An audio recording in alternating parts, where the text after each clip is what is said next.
എല്ലാവർക്കും നമസ്കാരം. യൂണിറ്റ് കോസ്റ്റിംഗുമായി ബന്ധപ്പെട്ട് കോസ്റ്റ് ഷീറ്റ് പ്രിപ്പറേഷനെ കുറിച്ച് നമ്മൾ ഡിസ്കസ് ചെയ്ത് കഴിഞ്ഞ ക്ലാസ്സുകളിലായിട്ട്. ഇനി അടുത്തതായി നമുക്ക് പരിചയപ്പെടാനുള്ളത് പ്രൊഡക്ഷൻ അക്കൗണ്ട്.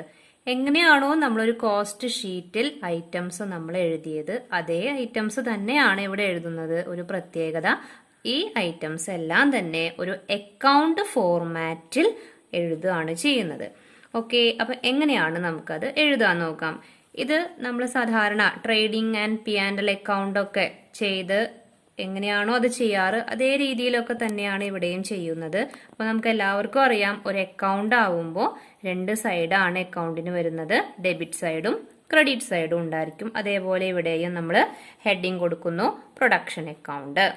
ഡെബിറ്റും ക്രെഡിറ്റ് സൈഡും. ഡെബിറ്റിൽ അറിയാലോ, എക്സ്പെൻസുകളാണ് നമ്മൾ എഴുതുന്നത്. ഇവിടെ നമുക്ക് ഏതൊക്കെയാണ് എക്സ്പെൻസുകൾ വരുന്നത്? Direct material, direct labour, direct expenses. അപ്പോൾ ഇവിടെ നമ്മൾ മെറ്റീരിയൽ എന്ന് പറയുമ്പോൾ നമ്മൾ കോസ്റ്റ് ഷീറ്റ് അതുപോലെ അതിന്റെ ഡീറ്റെയിൽഡ് ഫോർമാറ്റിലൊക്കെ നമ്മൾ opening stock, closing stock of raw material ഒക്കെ നമ്മൾ ഡിസ്കസ് ചെയ്തിരുന്നു. അവിടെ ഓപ്പണിംഗ് സ്റ്റോക്ക് വരികയാണെങ്കിൽ ആഡ് ചെയ്യുക, ക്ലോസിംഗ് വരികയാണെങ്കിൽ ലെസ് ചെയ്യുക. അതെല്ലാം നമുക്ക് ഇവിടെ തന്നെ ചെയ്യാവുന്നതാണ്. ഡയറക്റ്റ് ലേബർ എഴുതുക, ഡയറക്റ്റ് എക്സ്പെൻസ് എഴുതുക. അത് മൂന്നും കൂടെ ആഡ് ചെയ്യുമ്പോൾ എന്താണ് വരുന്നത്? നമുക്ക് പ്രൈം കോസ്റ്റ് ആണ് വരുന്നത്. Then works overhead. Works overhead അറിയാലോ, നമ്മുടെ ഫാക്ടറിയുമായി ബന്ധപ്പെട്ട ഫാക്ടറി ഓവർഹെഡിനെ തന്നെയാണ് വർക്ക്സ് ഓവർഹെഡ് എന്ന് പറയുന്നത്. അവിടെയാണ് നമ്മൾ വർക്ക് ഇൻ പ്രോഗ്രസിന്റെ ഓപ്പണിങ്ങും ക്ലോസിങ്ങും അഡ്ജസ്റ്റ് ചെയ്യാറുള്ളത്. അത് ഇവിടെയോ അതേപോലെ തന്നെ ഓപ്പണിംഗ് ഉള്ളത് ആഡ് ചെയ്യുക, ക്ലോസിംഗ് ഉള്ളത് ലെസ് ചെയ്യുക. അപ്പൊ നമുക്ക് പ്രൈം കോസ്റ്റും വർക്ക്സ് ഓവർഹെഡും ആഡ് ചെയ്യുമ്പോൾ വർക്ക്സ് കോസ്റ്റ് കിട്ടും. ദെൻ അഡ്മിനിസ്ട്രേഷൻ ഓവർഹെഡ് ആഡ് ചെയ്യുക. ഇനി നമുക്ക് രണ്ട് സൈഡും എന്ത് ചെയ്യാം? ബാലൻസ് ചെയ്യാം. അപ്പൊ നമുക്ക് ബാലൻസ് ചെയ്യുമ്പോൾ അറിയാലോ, ക്രെഡിറ്റ് സൈഡിൽ നമുക്ക് വേറെ ഐറ്റംസ് ഒന്നും എഴുതിയിട്ടില്ല. അപ്പോൾ എമൗണ്ട് ഡിഫറൻസ് വരുന്നത് നമ്മൾ ഇവിടെ എഴുതുകയാണ്. അതിന് എന്ത് കൊടുക്കുന്നു? Cost of production. അപ്പോൾ ക്രെഡിറ്റ് സൈഡിൽ എഴുതുകയാണ് by cost of production carry down. Okay, then അടുത്ത ഇയറിലേക്ക് അല്ലെങ്കിൽ നമ്മൾ പറയാറുണ്ടല്ലോ അടുത്ത ഡേറ്റിലേക്ക് നമ്മൾ ഈ ക്യാരി ഡൗൺ ചെയ്തത് എന്ത് ചെയ്യാറുണ്ട്? ബ്രോ ഡൗൺ ചെയ്യാറുണ്ട്. ഇവിടെയും അതുപോലെ തന്നെ ചെയ്യാം. Cost of production brought down. ഇതിന്റെ കൂടെയാണ് നമ്മൾ ഓപ്പണിംഗ് സ്റ്റോക്ക് ഓഫ് ഫിനിഷ്ഡ് ഗുഡ്സും ക്ലോസിംഗും നമ്മൾ എന്ത് ചെയ്യാറ്? കോസ്റ്റ് ഷീറ്റിൽ അഡ്ജസ്റ്റ് ചെയ്യാറ്. ഇവിടെ ഓപ്പണിംഗ് സ്റ്റോക്ക് ഡെബിറ്റ് സൈഡിലും closing stock of finished goods credit സൈഡിലുമാണ് എഴുതേണ്ടത്. തെറ്റിക്കരുത്. Opening stock of finished goods debit സൈഡിലും closing stock of finished goods credit സൈഡിലും എഴുതുക. ദെൻ രണ്ട് സൈഡും നമ്മൾ ബാലൻസ് ചെയ്യുന്നു. ഡിഫറൻസ് ഉള്ള എമൗണ്ടിന്റെ നേരെ cost of goods sold carry down എഴുതുക. ദെൻ ഇത് എന്ത് ചെയ്യണം? ഡെബിറ്റ് സൈഡിലോട്ട് ബ്രോ ഡൗൺ ചെയ്യുക. Cost of goods sold broad down. ഇനി അതിന്റെ കൂടെ നമ്മൾ സെല്ലിംഗ് ആൻഡ് ഡിസ്ട്രിബ്യൂഷൻ ഓവർഹെഡ് എന്ത് ചെയ്യണം? ആഡ് ചെയ്യണം. സെയിൽസ് ക്രെഡിറ്റ് സൈഡിലാണ് എഴുതേണ്ടത്. രണ്ട് സൈഡും ബാലൻസ് ചെയ്യുക. ഡിഫറൻസ് വരുന്ന എമൗണ്ട്, ഇവിടെ ഡിഫറൻസ് ആണെങ്കിൽ നമ്മൾ അതിനെ എന്തെന്ന് എഴുതും? പ്രോഫിറ്റ് എന്ന് എഴുതും. ഇവിടെയാണെങ്കിൽ ലോസ് ആയിരിക്കും. അപ്പോൾ സെയിൽസ് ഇവിടെ എഴുതുക, സെല്ലിംഗ് ആൻഡ് ഡിസ്ട്രിബ്യൂഷൻ ഓവർഹെഡ് എഴുതുക, ഡിഫറൻസ് വരുന്നത് പ്രോഫിറ്റ് ആയിട്ട് എഴുതുകയാണ് ചെയ്യേണ്ടത്. അപ്പോൾ നമ്മൾ ഇങ്ങനെയാണ് ഒരു പ്രൊഡക്ഷൻ അക്കൗണ്ട് അല്ലെങ്കിൽ ഒരു മാനുഫാക്ചറിങ് അക്കൗണ്ട് എങ്ങനെയാണ് ചെയ്യേണ്ടതെന്നുള്ളതിന്റെ ഫോർമാറ്റ്. ഓക്കെ,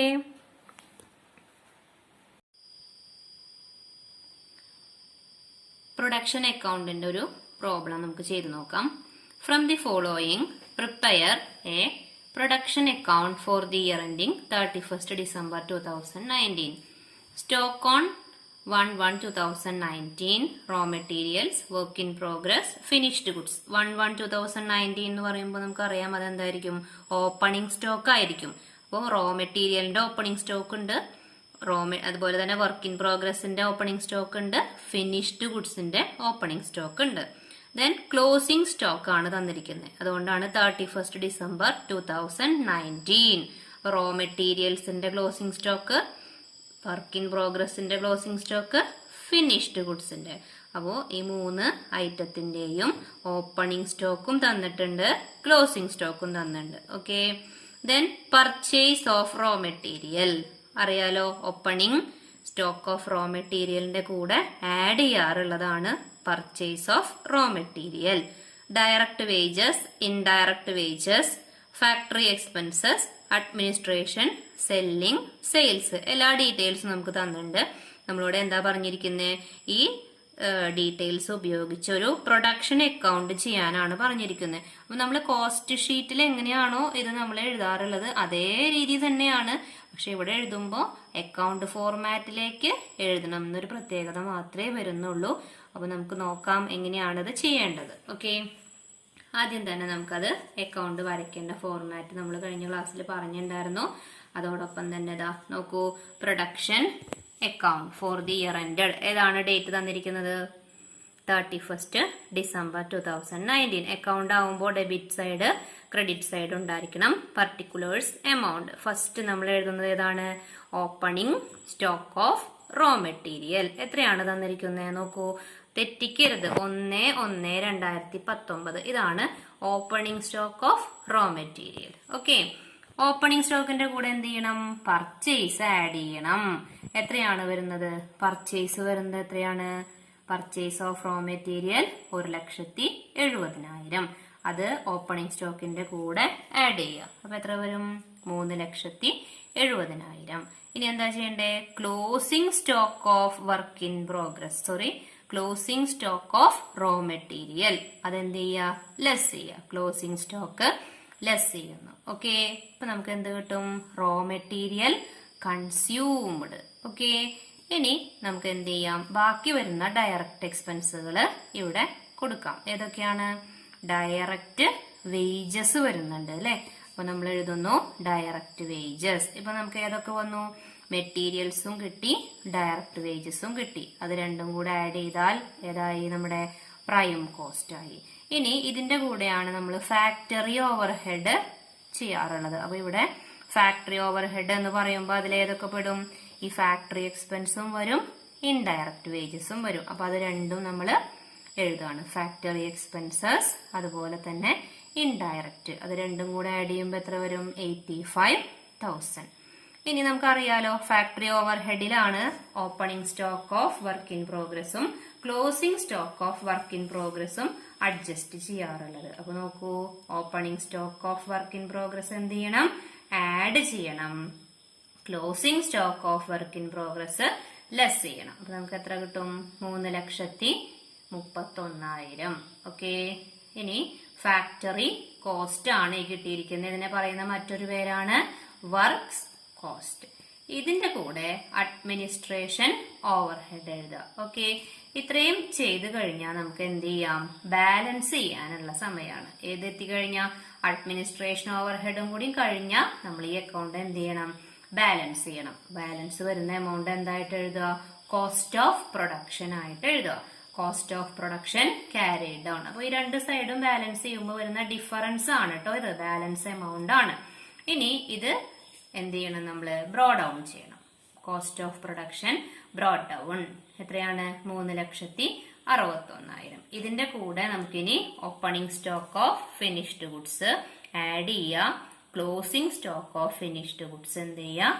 നമ്മള് കോസ്റ്റ് ഷീറ്റിലാണെങ്കിൽ SCR ആണ് പതിവ്. ഇവിടെ ക്ലോസിംഗ് സ്റ്റോക്ക് ക്രെഡിറ്റ് സൈഡിലാണ് എഴുതേണ്ടത്. ശ്രദ്ധിക്കുക, opening stock of finished goods ഇവിടെ ഡെബിറ്റിൽ എഴുതണം, ക്ലോസിംഗ് സ്റ്റോക്ക് ക്രെഡിറ്റില്. പക്ഷെ കോസ്റ്റ് ഷീറ്റിൽ നമ്മൾ ചെയ്യുമ്പോൾ ഇവിടെ നമ്മൾ ഓപ്പണിംഗ് ഈ കോസ്റ്റ് ഓഫ് പ്രൊഡക്ഷന്റെ കൂടെ തന്നെ ആഡ് ചെയ്യും, അവിടെ തന്നെ ലെസ് ചെയ്യും. ഇവിടെ ആവുമ്പോൾ ഓപ്പണിംഗ് ഡെബിറ്റില്, ക്ലോസിംഗ് സ്റ്റോക്ക് ക്രെഡിറ്റില്.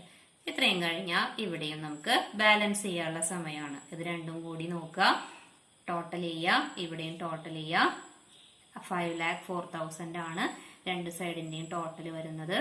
ഇവിടെ 80,000 ഉള്ളൂ. അപ്പൊ എത്ര രൂപയുടെ ഡിഫറൻസ് ഉണ്ട്? 4,24,000. അതിനെ എന്തെന്ന് വിളിക്കാം? Cost of good sold. അത് ഇപ്പുറത്തേക്ക് എന്ത് ചെയ്യുക? നമ്മള് ബ്രോ ഡൗൺ ചെയ്യുക. Cost of good sold broad down.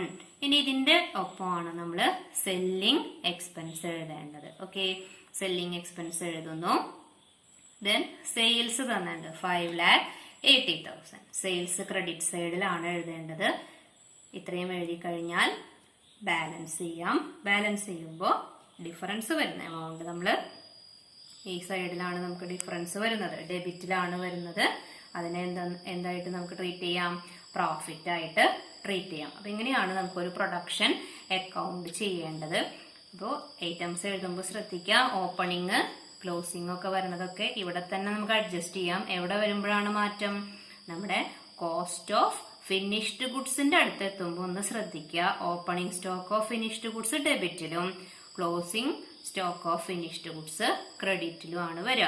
അതേപോലെ ശ്രദ്ധിക്കേണ്ട ഒരു ഐറ്റമാണ് സെല്ലിംഗ് എക്സ്പെൻസ്. അത് ഡെബിറ്റിലാണ് വരുന്നത്, സെയിൽസ് ക്രെഡിറ്റിലാണ് വരുന്നത്.